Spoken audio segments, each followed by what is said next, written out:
Starting off day 35 here, checking our trap.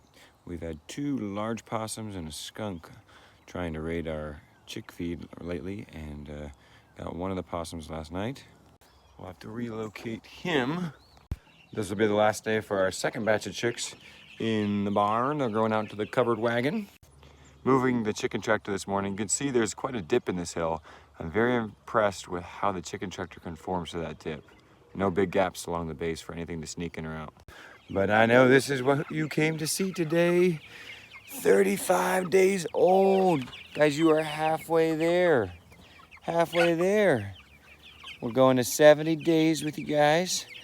We are halfway there today. I have lots of breakfast today.